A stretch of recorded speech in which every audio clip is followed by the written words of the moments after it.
Haití, hablábamos ayer, vistas las contradicciones políticas en Haití, que terminaron o iniciaron en este capítulo, en esta parte, con la destitución del primer ministro Conil. El anuncio de las bandas de que van a incrementar la violencia. Y ayer, nomás ayer, a las pocas horas, un avión de Spirit de Florida a Puerto Príncipe es tiroteado al aproximarse al aeropuerto Toussaint Louverture. O sea, las bandas no alardearon, sino que cumplieron con la promesa de aumentar la violencia y la ejercen con terror. Terrorismo de la peor especie.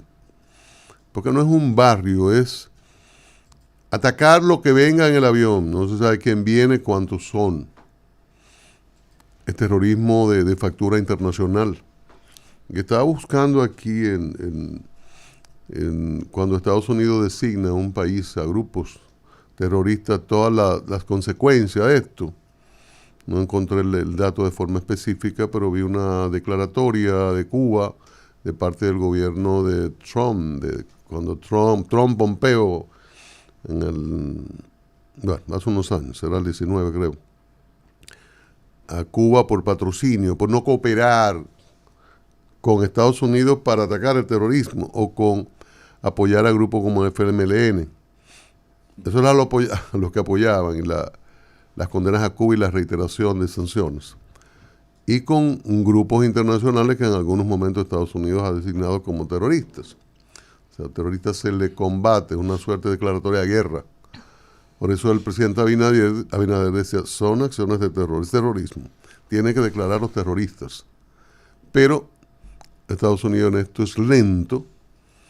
Recordábamos aquí fuera del aire que no hace mucho, hace meses, fue asesinada una pareja de norteamericanos, anteriormente secuestrados religiosos, incluidos niños, por parte de estas bandas armadas, que Estados Unidos dijo que no pagó porque no negocia con terroristas, y vinieron con el cuento que ellos escaparon guiándose de las estrellas, que caminaron hasta que lograron salir estos señores. Una buena película. Una película así. Sí, Un buen guión. Es una buena película. Entonces, claro que negociaron. ¿Y qué espera Estados Unidos? Uno no sabe si es conveniente el final del gobierno de Biden para algunas acciones, aunque parecería lo contrario. No voy a terminar embarrándome allí, parecería ser la lógica norteamericana. Allí no hay riqueza, no hay nada que buscar, no es Ucrania, que le podemos hacer unos préstamos enormes que luego se van a recuperar. No es un país petrolero, en fin. Ahí es lo que hay problema, dirían los norteamericanos, y le matan ciudadanos. Recordemos que Estados Unidos ha penetrado, ha invadido países para lo que ellos llaman salvar vidas norteamericanas. Y una persona, Pablo ha hecho mucho el relato de la película en Nicaragua, donde fue asesinado un periodista norteamericano y la reacción bajo fuego por Nick Nolte. Entonces, ¿qué tiene que pasar? Mataron a un presidente. Las armas llegaron desde los Estados Unidos. Fueron señalados colombianos, pero habían haitianos residentes en los Estados Unidos y patrocinios desde Estados Unidos. Y mataron a al presidente, el último presidente elegido, ¿no? Con dificultades y con todas las mañas de las elecciones haitianas. Pero estaba ahí, lo mataron, no hay un esclarecimiento total de aquello, solo parcial, y bueno, el descontrol ha sido prácticamente absoluto, y ahora nos enfrentamos a un consejo presidencial con apoyo de los grandes de la ONU, un anuncio de apoyo económico y en nombres que no termina de concretarse, y en estas últimas horas este nivel de deterioro de atacar con armas de fuego a un avión que se aproxima al principal aeropuerto de Haití, JetBlue dijo que también uno de sus aparatos había sido tiroteado casi un vuelo de Nueva York a Haití, se dieron cuenta al regresar.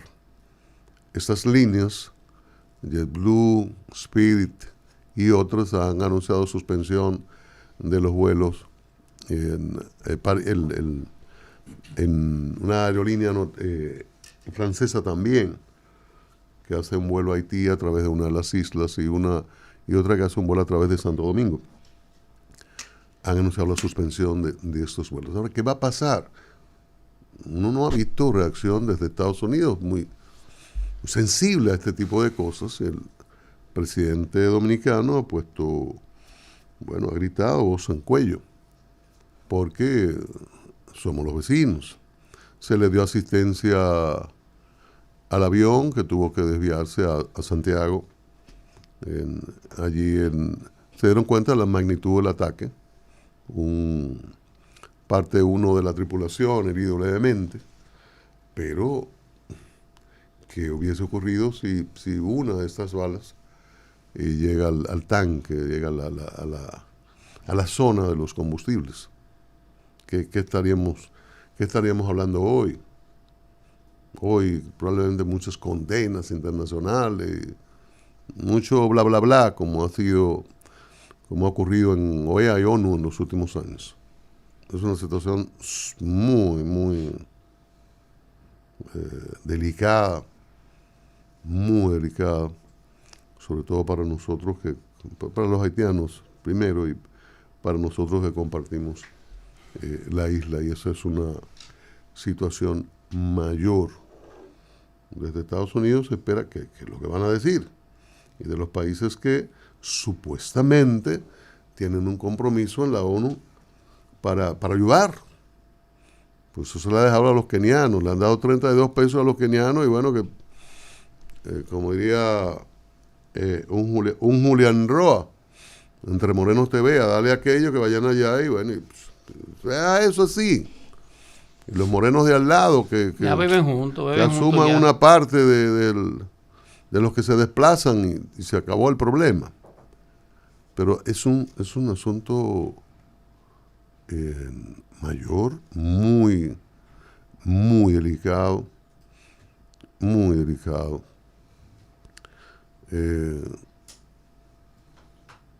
Voy a emitir un juicio que lo retiro en el aire.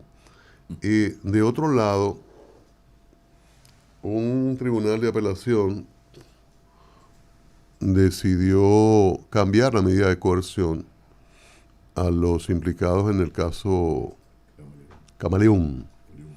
Jochi Gómez, un señor apellido Padovani y Hugo Veras. Yo creo que eso está bien. Está bien, claro que sí. Yo creo que eso está bien. Está bien en ese caso y en los que mucha gente criticó también. Julián hablará de ese tema en un ratito. Uh-huh. Yo creo que eso está bien. En caso de corrupción, y este es un caso de corrupción, hay que haber algunas implicaciones de temas de inteligencia y temas de seguridad, etcétera. Pero la condición principal, la condición fundamental de las personas es la libertad. Si una persona se supone inocente, lo dice nuestra Constitución,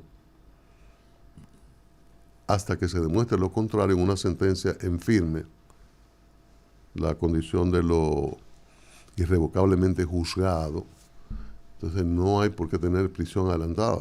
Claro. Se ha demostrado en otros muchos casos que perfectamente se puede continuar la investigación del Ministerio Público, estas personas en libertad con estas restricciones mínimas, aunque algunos lo han metido 18 meses en la cárcel y después lo meten en la casa, pero en prisión, es una por otra. Aunque el código dice que cesa la prisión preventiva a los 18 meses en los casos complejos, en los casos siempre en un año, pero se le cambia. El caso del general, el general que era Cáceres, 18 meses. Oye, Malán, 18 meses se metió preso. En el caso de Cáceres, 18 meses, una parte en una zona de restricción, una zona de seguridad construida en la gestión de Procuraduría allá en Alam. 1 hora al día lo dejaban salir fuera. 2 horas. 2 horas al día. Y un lugar que yo visité. Yo visité a Cáceres, acompañando al defensor del pueblo Pablo Ulloa. Y la verdad que es una situación terrible. Yo lo narré como en las películas, que hay una ventanita por donde usted ve, las otras 22 horas era por esa ventanita.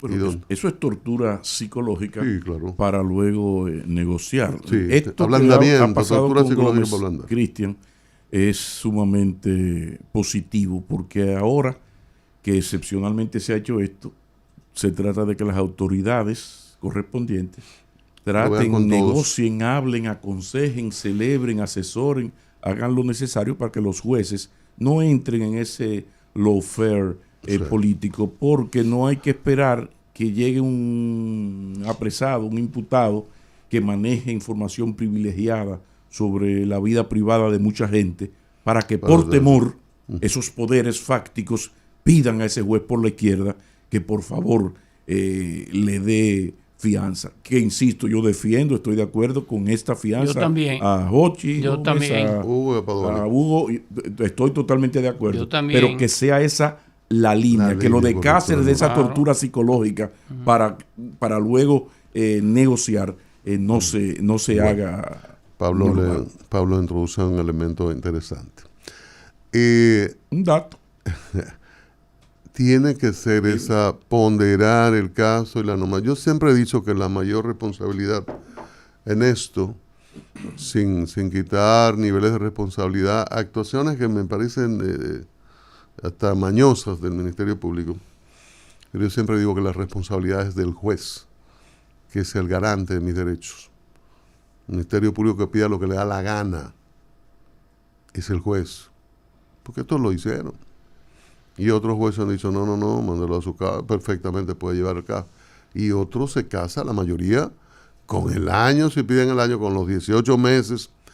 Y luego cuando se pide revisión, que ya no hay manera de justificar, hay una frase muy jodida y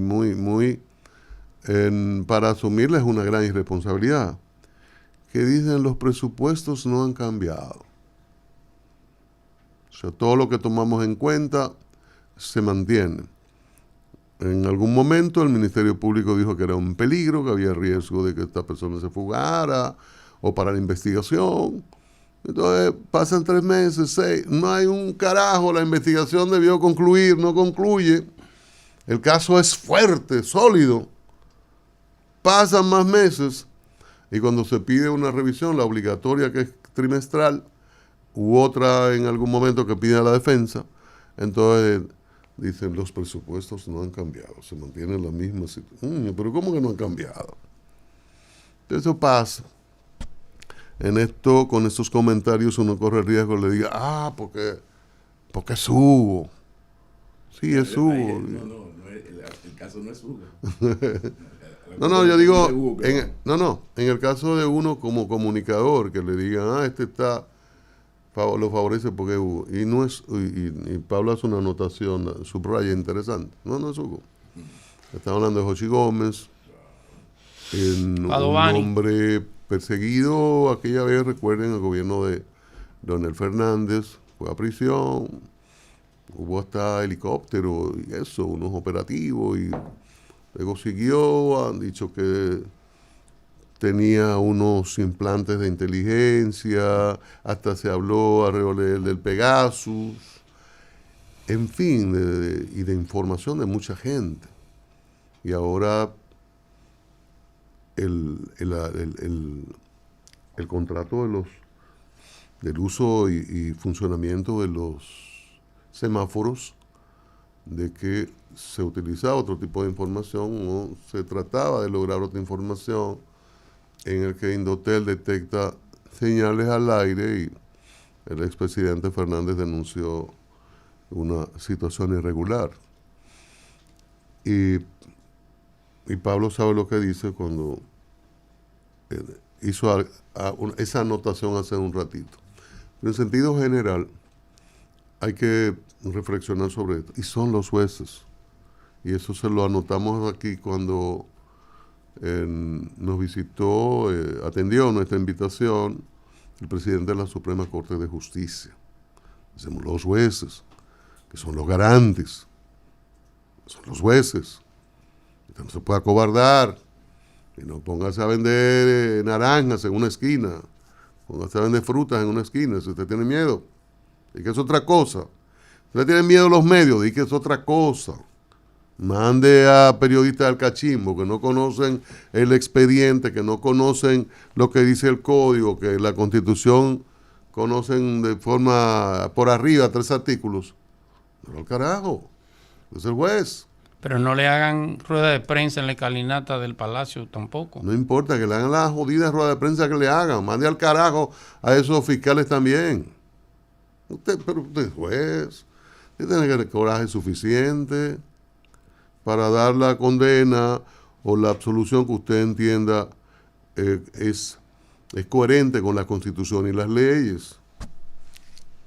En Estados Unidos ahora un juez le dijo a Biden, mire, no es así. Y el otro le dijo a aquel y en aquel momento.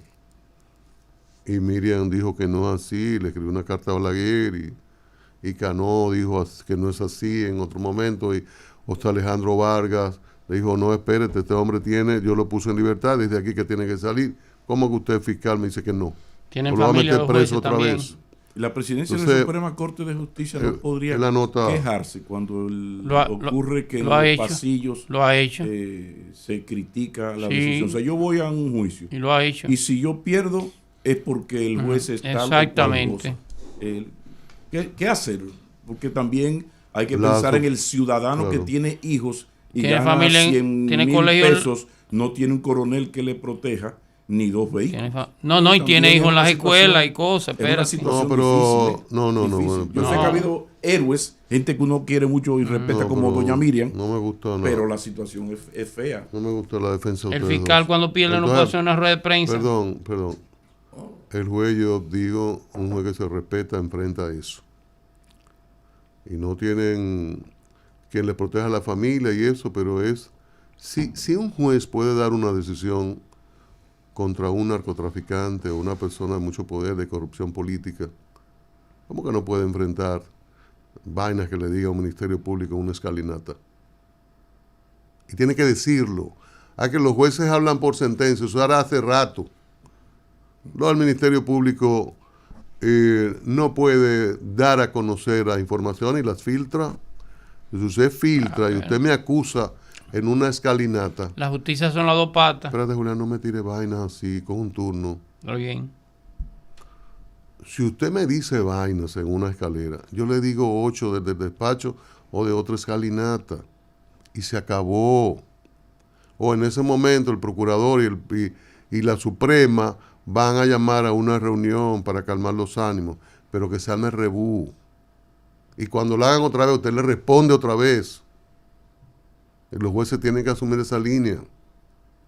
No, usted me acusa, usted no demostró. Y decirle, mire, usted no demostró, eso es pendejada lo que usted presentó ahí. Decírselo. Aquella vez Miriam le dijo siendo jueza, mire, esto no va para ninguna parte. Fortalezcan esto. Y se armó el rebú. Bueno, qué bueno que se arme, pero usted no puede tener una de las 2 patas acusando cuando no le dan el beneficio. Le dan 95 decisiones a favor de coerción, de prisión, que muchísimas no corresponden. Cuando le dan 5 contrarios, usted me acusa, usted va para el carajo. Haga su trabajo. Yo siendo juez le digo, mire, haga su trabajo, hágalo bien. Y no es en los medios de comunicación su trabajo. Y cuando me respondo otra vez, le respondo otra vez. Y sigo haciendo mi trabajo y le digo 4 cosas. Porque el juez no tiene prohibido y nada le va a pasar. Y que llame el presidente de la Suprema, llame al procurador o se encuentren o lo que fuere. Que haya su gente. Si no, vamos a seguir respondiendo. Y se acaba la vaina. Se acaba. Yo vi el tono ayer un poquito más suave, de la reacción del Ministerio Público, escuché a Camacho, decir, nosotros vamos a insistir, creemos que teníamos razón, en el caso del allanamiento nos dieron la razón de que no hubo exceso en el allanamiento de Goberas, y entendemos que no estamos de acuerdo, baja un poquito, pero reitero, los jueces no tienen que tolerar ese tipo de necedades cuando un Ministerio Público, quien fuere, no está satisfecho con una decisión. Me quedan otros temas, pero ya me he alargado bastante. Vamos a comerciales. El momento es ahora. Diariamente